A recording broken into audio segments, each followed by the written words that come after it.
અમે લોકોએ દર મહિને આપણા ગુજરાત સરકાર અને સેન્ટ્રલ ગવર્મેન્ટ એમનો NPPCDનો પ્રોગ્રામ ચાલતો હોય છે, સાથે સાથે RBSKનો પ્રોગ્રામ ચાલતો હોય છે.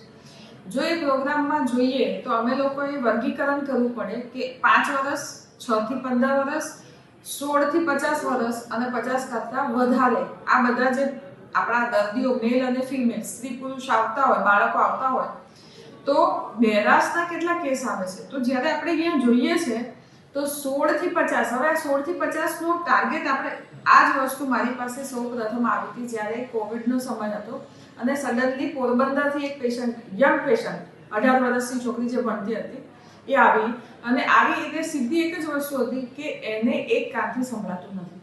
હવે કોવિડના સમયમાં અમે એને યોગ્ય સલાહ અથવા એનું સારવાર એ વખતે શક્ય ન બની, પણ જેમ જેમ કોવિડ ઉતર્યો એટલે આપણે આ છેલ્લા વર્ષમાં કોવિડના બહુ ઓછા કેસીસ જોવા મળે છે, પણ જે આપણે 2019 થી 2022 સુધીમાં આપણે જોયું એ દરમિયાન એ ખબર પડી કે ઘણા બધા યંગસ્ટર્સ છે.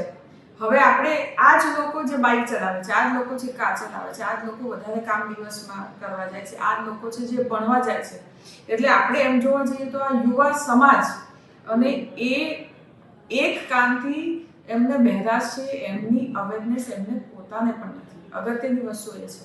એટલે આવા ઘણા બધા કિસ્સા અમારી હોસ્પિટલમાં છેલ્લા વર્ષમાં આવ્યા છે. 6 મહિનામાં અમને વધારે જોવા મળે. મૂળભૂત કારણો જોઈએ તો આ કારણો, જેને બહુ જ સાદી ભાષામાં કહીએ તો વાયરલ ઇન્ફેક્શન. હવે આ વાયરલ ઇન્ફેક્શન કોવિડનું બી હોઈ શકે અને આ વાયરલ ઇન્ફેક્શન કોઈ બી સાદા વાયરસનું હોઈ શકે.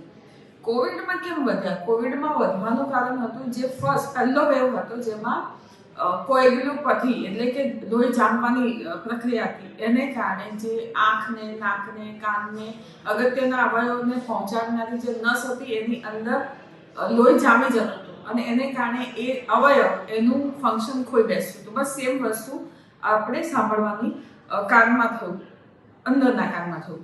હવે મેલ ફિમેલ એટલે કે સ્ત્રી અને પુરુષ, યંગ છોકરાઓ બધા જ આમાં સામેલ છે અને એ લોકોને એક કાને અથવા તો બે કાને બંને રીતે જોવા મળ્યું છે. હવે જો એ મધ્યમ પ્રમાણમાં, એને મોડરેટ પ્રમાણમાં કહીએ તો એના માટે આપણી પાસે સૌથી અગત્યની વસ્તુ છે મશીન. એ મશીન દ્વારા એ લોકો સાંભળી શકે. પણ યસ, પહેલાં એમને કેટલું લોસ છે, કેટલું ક્ષતિ છે એ આપણે પહેલાં જોવું પડે. પર્સન્ટેજ કાઢ્યા પછી અહીંયા લોકો જેટલા બી આવે છે સર્ટિફિકેટ માટે, એ માત્ર સર્ટિફિકેટ લેવા આવે છે. એ ક્યારેય પોતાની સારવાર, એ કારણે એટલું મહત્વ જ નથી આપતું.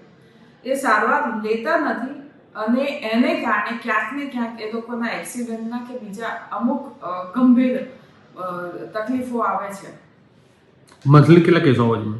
આ મારી પાસે જે આખું રિપોર્ટ છે એ દરેક મહિનાનું છે અને દરેક મહિનામાં અમે જોઈએ તો મધ્યમથી સિવિયરમાં 30 કેસ અમે પોતે નોંધ્યા છે. તો આમાં એક બાજુના કાનની જો વાત કરીએ એ તો એ 15 અને 17 સ્ત્રી અને પુરુષ યંગ જે છોકરા હોય એમાં આટલા નંબર જોવા મળ્યા છે.